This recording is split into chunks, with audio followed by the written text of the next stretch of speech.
Thank you so much for telling us more about this. You did the Boston Marathon. Like, that is just so crazy to me. I'm still trying to wrap my head around the fact that you traveled all the way to Boston to do that. I guess I was having a hard time that I got in. Yeah, no kidding. And you did it, and you did it. The photo of you just about to cross the finish line is so, so cool. And thank you for sharing that photo with us. So I guess my first question is, are you a runner? Like, what possessed you to do the Boston Marathon? Yeah, I'm a runner, but I really only run half marathons. And I run with a running group. And during COVID, when Boston got canceled, I had friends who did the virtual, and I ran with one of them. And I said, geez, I checked the time. I'm like, I never trained, and I was 10 minutes off the qualifying time. So let's give this a whirl, see if I can qualify. And I trained for 5 months in 2022, and I qualified at the Ottawa Marathon for Boston. Yeah, it was really surreal. No kidding. Had you ever been to Boston before?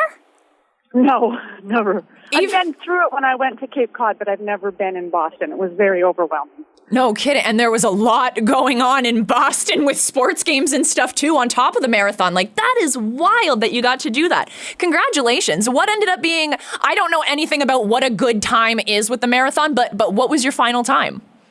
My final time was 3 hours, 40 minutes, and 4 seconds, which was for me a personal best, but it was only my second marathon. So it was a win for me. The course is very challenging because it's extremely hilly, especially near the end of the race around kilometer, say, 25 to 32.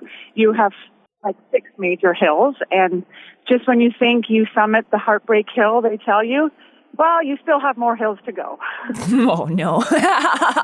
So I practiced on the Bay Bridge, though. I was always on my lunch hours going back and forth over the Bay Bridge, and it really helped me because the elevation is quite similar to the hills, so it worked out well for me. Oh, that's a good point for anybody that wants to do the Boston Marathon training here and use the bridges that we've got locally. Those are a good practice. It was a great practice. I mean, they were complaining, a lot of the runners, of the wind, the headwind that we had and the rain, but I ran in minus 30. I ran in snow over the bridge and high winds. That was nothing on Monday. Atta girl. That is so, so cool. So when you do the Boston Marathon, do you eat before? Like, what do you eat before you run that many kilometers? Well, I'm a really big eater, and because of timing of when you have to, they organize it so well, you have to get up and be on buses way ahead of your normal time you would wake up and go for a run. So I had one breakfast at 6 a.m. I brought another breakfast with me that I ate at 9 a.m. in the Athletes Village. And then just before I set off, I took one of my 30 gels. And I took more gels as I run. Oh, okay. So keep hydrated. Yeah, so you don't crash. And I took a lot of sodium and electrolytes just to make sure that, because you can easily crash and hit a wall. But I know the signs because I have a great running coach who gave me all the signs leading up saying, make sure if you feel this or this, you take your salt. And that's what I did. I just really played it smart.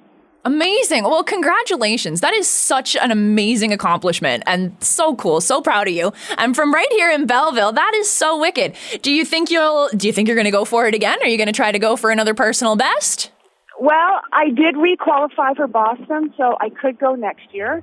My only thing is, why would I want to do that again when there's so many other great races? So I, also qualified for Chicago. I maybe want to try that one. Oh, true. And that's really cool. Like, make it a circuit. You can end up, maybe this is how you're going to tour the world. You're going to see all these different places, going to all these different marathons. That is wicked. Yeah, very expensive, though. Yeah, I guess that's true, right? It's not quite, you don't qualify and win all expenses paid, eh?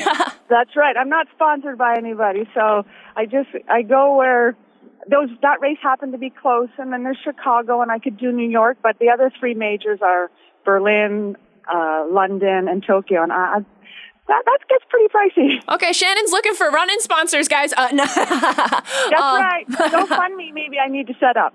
Yeah, maybe. We'll get a GoFundMe going. Oh, that would be really neat. Oh, well, is there anything else that you want to tell us about the experience? Like, did you see anybody really cool? I know there's lots of celebrities and famous athletes that run the marathon, too. Like, did you see anybody cool while you were doing it? I didn't see anybody cool only because of my wave. I'm an older runner, so I was the 3rd wave out of 4, and all the celebrities get to be up front right after the elite, so I didn't get to see anybody. But I was only 2 minutes off the NHLers I can't remember his name now. Zdeno Chara? His time. Yeah, the retired NHLer, he ran it, and I was only 2 minutes off his time. Way to I thought it was pretty good. You practically raced Zdeno Chara. That's amazing. Exactly. I wasn't far behind him, but I'm sure he has a longer stride than I do.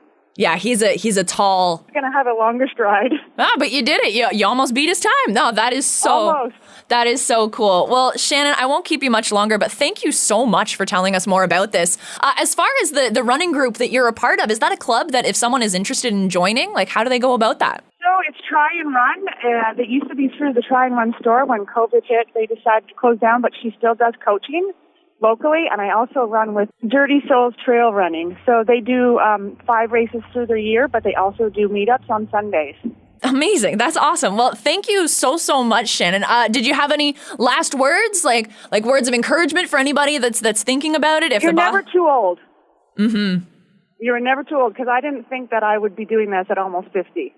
You're almost 50? You do not look like you are almost 50. Sorry, from seeing your photo that you'd shared with us about crossing the finish line. My gosh, Shannon, you're my hero. Yeah, I really wanted to do something for my 50th this year, and I thought maybe running Boston would be a good way to celebrate. I think it was. And you raced Zdeno Chara. Amazing. That's right. Well, thank you again so much, Shannon. Congratulations again. And wow. Thanks very much for the call. I appreciate it.